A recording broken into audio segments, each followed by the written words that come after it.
Hello everyone, मेरा नाम है Lakshmi and welcome to my channel which is welcome to study now third topic is objective of accounting. Accounting की objective क्या है? ठीक है, तो अगर जिसको भी मीनिंग अच्छे से आता है, अकाउंटिंग का जितना भी अच्छे से हो जाए मीनिंग, उतना अच्छे से मीनिंग करना, उसके लिए आपको इजी हो जाएगा ऑब्जेक्टिव बनाना।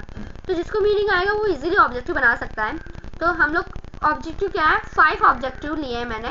5 आप अगर आपको और आता है और पता है तो आप और भी ले सकते हो, लेकिन 5 मार्क्स या 4 मार्क्स के लिए ये इतना ऑब्जेक्टिव इनफ है। ठीक है, तो फर्स्ट ऑब्जेक्टिव क्या है? To keep a systematic record of all the business transaction.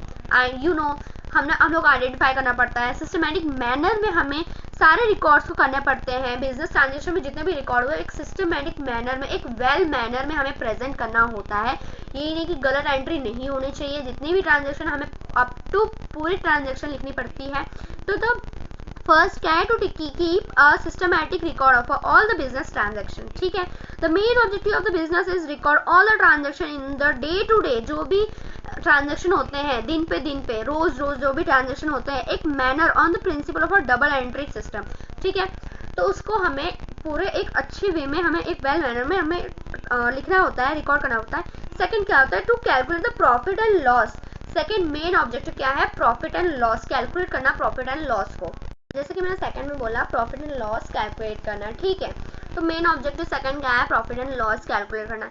इसमें क्या होता है? कैलकुलेट करने से क्या होता है, हमारी जो फाइनेंशियल पोजीशन, जो परफॉर्मेंस है बिजनेस की, वो पता है। ठीक है, तो वो पता चलता है इसमें। तो इसके लिए हम प्रॉफिट एंड लॉस को कैलकुलेट करते हैं अकाउंटिंग के थ्रू। ठीक है, अब थर्ड क्या है? To ascertain the financial position of a business. इसमें क्या होता है? थर्ड टॉपिक क्या है आपको पता चल गया। Third is the financial position is known from the balance sheet. जो फाइनेंशियल पोजीशन कैसे पता चलेगा? बैलेंस शीट बनाकर आपको फाइनेंशियल पोजीशन आपकी कंपनी की पता चल जाएगी। उसके लिए हमें बैलेंस शीट बनाना ही पड़ेगा। Show the position of assets and liability. हमें उसमें बैलेंस शीट में बताना होता है कि एसेट्स की पोजीशंस क्या है और लायबिलिटीज की पोजीशंस क्या है। तो उससे हमें फाइनली पता चल जाता है कि हमारी बिजनेस की पोजीशंस क्या है। तो फोर्थ क्या है? To know the exact reason behind profit and loss, those profit and loss. ठीक है, इसमें क्या होता है? अकाउंटिंग जो है वो हेल्प करता है फर्म को कि पता चले कि एग्जैक्ट रीजन क्या है प्रॉफिट एंड लॉस के। ठीक है, behind the profit and loss. ठीक है, फिफ्थ क्या है? To ascertain the progress of a business year after year. इसका मतलब क्या होता है? It mean the accounting have to know that the our firm earn how much profit in previous year और इन करंट ईयर। फिफ्थ का मतलब क्या होता है कि अकाउंटिंग हेल्प करता है फर्म को कि कितना प्रॉफिट आया है, क्योंकि प्रीवियस ईयर में कितने प्रॉफिट हुए थे और करंट ईयर में कितने हैं। तो उसके हिसाब से हमें पता चल जाएगा कि बिजनेस आगे कितना प्रॉफिट कर सकता है। Progress means what? Progress, the progress of a business year after year, मतलब कितना प्रोग्रेस किया है। जैसे करंट ईयर में आपने 1 लाख का, मतलब सपोज एग्जांपल दे रही हूँ, 1 लाख का प्रॉफिट हुआ है हमें, और फिर हमने और इन्वेस्ट करने के बाद हमें नेक्स्ट ईयर फ्यूचर में हमें हो रहा है प्रॉफिट 50,000 का या 1 लाख का फिर से। तो हमारा प्रोग्रेस हो रहा है, मतलब बिजनेस हमारी आगे बढ़ रही है। ठीक है, तो उसको हम लोग फिफ्थ वाला पॉइंट में हम लोग इंक्लूड करेंगे। ठीक है, तो अब फोर्थ टॉपिक क्या है? Role of accounting. रोल क्या है अकाउंटिंग का? तो रोल बेसिक रोल्स ही है, उसको मेजर करना, रिकॉर्ड करना, एनालाइज करना, समराइज करना, रिपोर्टिंग करना, सारी भी इकोनॉमिक एक्टिविटी को जो भी बिजनेस के रिलेटिव है। ठीक है, थर्ड सेकंड क्या है role? Fulfil the information need of external and internal, मतलब यूजर, मतलब जो सेकंड है वो फुलफिल करता है सारे फुल इंफॉर्मेशन जितने भी है वो एक्सटर्नल और इंटरनल को देना होता है, जितने भी फाइनेंशियल इंफॉर्मेशन है। Provide management with the information of assets them in the decision making and other activities. ठीक है, तो ये था। Now the fifth topic is what? The basic term in accounting.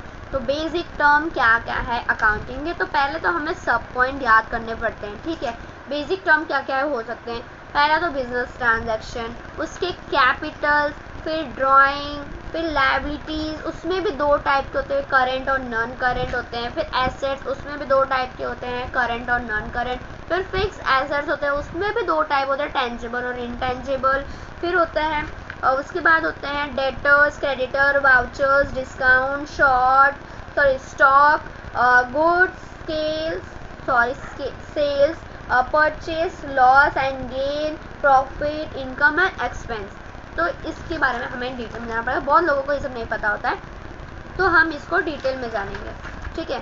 तो बिजनेस ट्रांजैक्शन, पहले बिजनेस ट्रांजैक्शन पता ही है, सारे जितने भी बिजनेस ट्रांजैक्शन है किसके बीच में, दो के बीच में जितने भी ट्रांजैक्शन है, जैसे कि एक्सचेंज गुड्स और सर्विसेज, और अब मनी एक्सचेंज करना होता है और उसको रिकॉर्ड करना होता है बुक्स ऑफ अकाउंटिंग में। जितने भी ट्रांजैक्शन होते हैं बिजनेस के रिलेटेड उसको बुक्स ऑफ अकाउंटिंग में करना होता है। फिर कैपिटल, कैपिटल क्या होता है, तो capital is the main component of any business to run it daily, मतलब एक बेसिक कंपोनेंट है, मेन कंपोनेंट कैपिटल तो मेन होता है ताकि बिजनेस आगे बढ़ सके, अपना बिजनेस आगे बढ़ा सके, daily operating and the help in future growth, और फ्यूचर ग्रोथ के लिए हेल्प होता है। Now the third component is drawing. Drawing का मतलब क्या होता है, drawing refers to the withdrawal made by the owner, मतलब ड्राइंग का मतलब होता है जो पैसे निकाले हैं किसी ओनर ने अपने खुद के पर्सनल यूज़ में, जैसे कि मैंने अगर डिपॉजिट किया और मुझे कुछ पर्सनल काम है, मुझे काम है कोई पर्सनल चीज़ का, तो मैंने उसमें से विड्रॉल किया है, मतलब पैसे निकाले मैंने, ठीक है। तो उसमें वो जो हमने पैसे जितने निकाले वो माइनस हो जाते हैं, अपने जो भी डिपॉजिट किया है, अपने पैसे डाले हैं उसमें से, ठीक है, उसमें से माइनस किया है, तो हम लोग बैलेंस शीट में लायबिलिटी साइड बताते हैं। फिर फोर्थ क्या है, लायबिलिटी। लायबिलिटी क्या है, दो टाइप के हैं, करंट लायबिलिटी और फिर non current liability. Current liability क्या होता है, current liability are the amount, एक अमाउंट, वो अमाउंट है जो कि क्रेडिटर क्या करते हैं, business that has to be paid, मतलब पे करते हैं, जो भी क्रेडिटर होते हैं। करंट लायबिलिटी मतलब जो भी क्रेडिटर होते हैं, जो भी एक्सपेंस के कुछ खरीदा है उन्होंने, तो उसके पैसे पे करना। लेकिन करंट में क्या होता है कि विद इन अ 12 मंथ, मतलब 12 एक साल के अंदर उसको पे करना होता है। और नॉन करंट में क्या होता है, उसको लॉन्ग टर्म के लिए होता है। नॉन करंट लायबिलिटी क्या होता है, लॉन्ग टर्म के लिए, जैसे कुछ इन्वेस्टमेंट किया या कुछ खरीदा फॉर लॉन्ग टर्म के लिए खरीदा है, तो और उसका पेमेंट अभी नहीं कर पा रहे हो, तो उसको हम लोग करंट मतलब एक साल बाद हम लोग पे कर सकते हैं, तो उसको बोलते हैं नॉन करंट लायबिलिटी, ठीक है।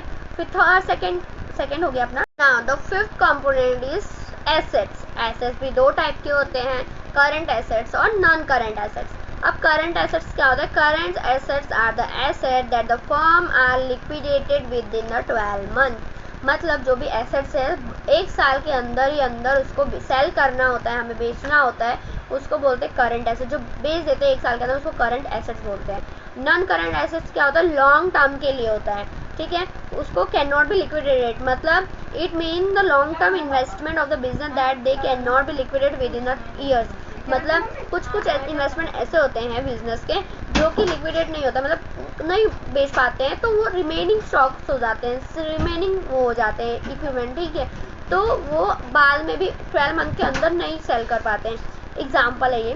फिर सिक्स है फिक्स एसेट। फिक्स एसेट दो टाइप के होते हैं, टेंजिबल एसेट्स और इंटेंजिबल एसेट्स। टेंजिबल एसेट्स क्या होता है, लॉन्ग टर्म इन्वेस्टमेंट के लिए होता है बिजनेस के, जो कि फिजिकली हम उसको देख सकते हैं, फिजिकली प्रेजेंट कर सकते हैं, फिजिकली टच कर सकते हैं, देख सकते हैं, फील कर सकते हैं। और इनटेंजिबल क्या होता है, लॉन्ग टर्म के लिए वो भी होता है लेकिन हम लोग उसको देख नहीं सकते, बस फील कर सकते हैं। जैसे एग्जाम्पल क्या है, गुडविल।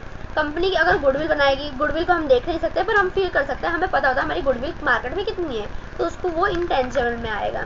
अब क्या है, 7 डेटर्स। डेटर्स मतलब क्या होता है, डेटर मतलब एक इंडिविजुअल जो एंटिटी अर्न मनी, जो मनी टू द बिजनेस और टू द बिजनेस, ठीक है। डेटर्स का मतलब होता है एक इंडिविजुअल जो पैसे कमाता है बिजनेस का, ठीक है।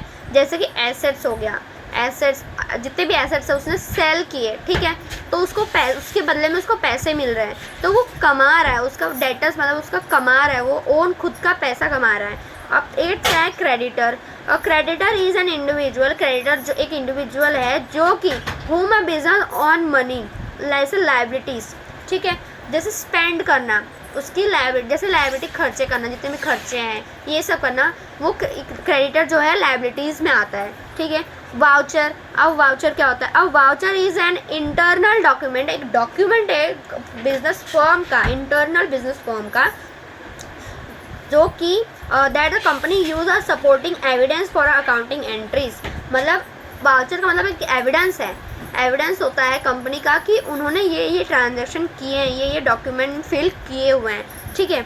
10th होता है डिस्काउंट, डिस्काउंट जो रिड्यूसिंग द प्राइस, जो भी अगर कुछ आप बेच रहे हो और वो डिस्काउंट में बेच रहे हो, मतलब जो ओरिजिनल प्राइस है उसको कम करके बेच रहे हो, तो ऑफर कर रहे हो डिस्काउंट, तो उसको बोलते हो डिस्काउंटिंग, डिस्काउंट, ठीक है। स्टॉक मतलब जो आपकी जितनी भी एसेट्स है, लाइबिलिटी है, सॉरी नॉट लाइबिलिटी, एसेट्स जितनी भी है, जितने भी स्टॉक आपको चीज़ें सामान है आपके पास, उसको बोलते हैं हम स्टॉक। गुड्स क्या होता है? गुड्स मतलब एक्सचेंजिंग गुड्स, गुड्स मतलब सामान जो भी है आपके पास, ग्रोसरी आइटम जो भी है, फर्नीचर हो गया, फिर ये मशीनरी हो गया, इक्विपमेंट हो गया, जितने भी इक्विपमेंट है उसको बोलते हैं हम लोग गुड्स, ठीक है। सेल्स मतलब क्या होता है? जो भी चीज़ हम एसेट्स को हम सेल्स करते हैं, कोई भी चीज़ बेच रहे हैं और उसके बदले में हमें पैसा मिलता है, तो उसको हम बोलते हैं सेल्स। परचेस मतलब पता ही है, हम लोग कुछ चीज़ें खरीदते हैं, जो अगर फर्म ने कुछ जैसे मशीनरी परचेस की तो उसको हम लोग बोलेंगे परचेसिंग, ठीक है। अब लॉस क्या होता है? लॉस एंड गेन, इसका मतलब क्या होता है? ठीक है, गेन हम बाद में बताएंगे, पर लॉस का मतलब क्या होता है? लॉसेस मतलब जो फर्म को लॉस होता है, ठीक है। ओवरऑल जैसे हम लोगों को अगर कुछ करना है, अगर हमारी बिजनेस फर्म मतलब लॉस में जा रही है, जैसे कुछ एसेट्स हमारे नहीं बिक रहे हैं या लायबिलिटी ज़्यादा है, एसेट्स कम हो गए हैं, लायबिलिटी हमारी ज़्यादा हो रही है, तो उसकी वजह से हमें लॉसेस हो रहे हैं, तो उसको हम बोलते हैं लॉस, ठीक है।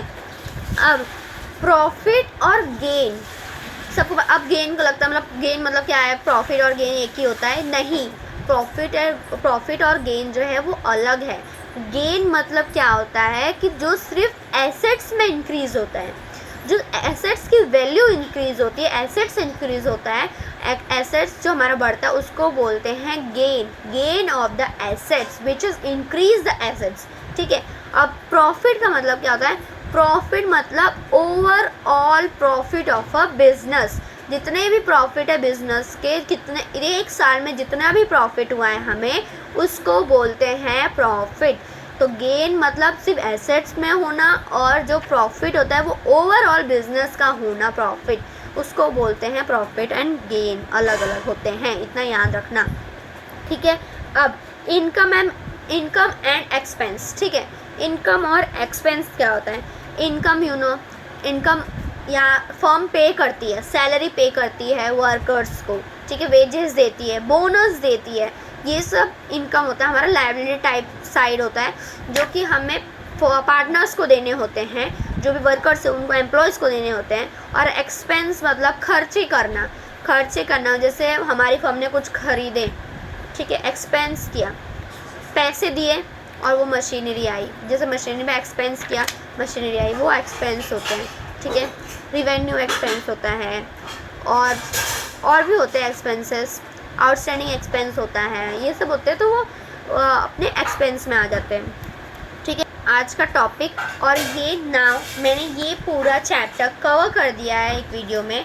तो अगर आपको कोई भी डाउट है तो प्लीज़ कमेंट करना, मुझे क्वेश्चन पूछ सकते हो आप लोग, मैं उसके रिलेटेड वीडियोस भी बना सकती हूँ। अगर कोई भी क्वेरीज है, कुछ भी है, मुझे प्लीज़ पूछो और कमेंट करो। अगर आपको ये वीडियो अच्छी लगी हो तो please like, subscribe and follow, and if any queries please do comment and to get the answer, ठीक है। And please click the bell icon to get the notification to your YouTube channel. So इसमें मैंने सारे topic cover कर चुके हैं, ठीक है, कवर कर लें। अगर कोई टॉपिक रह गया है, ठीक है, कोई टॉपिक रह गया है तो प्लीज़ मुझे बता देना, मैं उसके रिलेटेड भी मैं बना दूँगी वीडियो, ठीक है। Thank you so much for watching my video, thank you. Do like, subscribe and click the bell icon.